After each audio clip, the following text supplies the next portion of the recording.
mấy thầy ở thầy được tốn kém lắm, tốn hơn cả mình. mỗi thằng con trai là mấy đứa gái, thế là nhiều con dài không?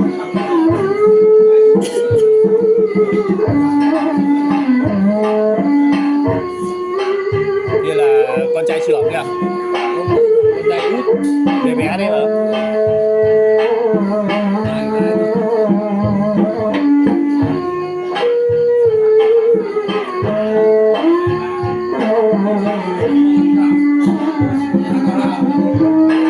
Thế tộc gì không nhỉ?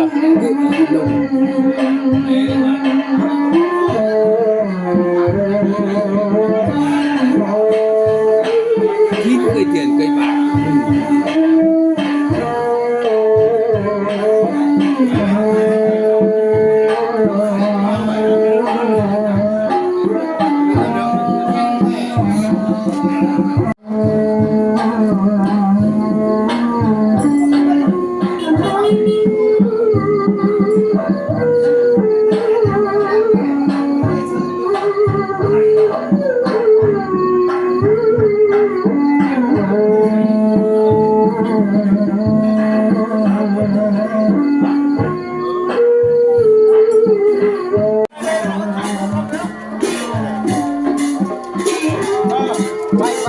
Lên quay lên lăng ấy lên quay ra vào luôn vào luôn vào luôn lên vào rồi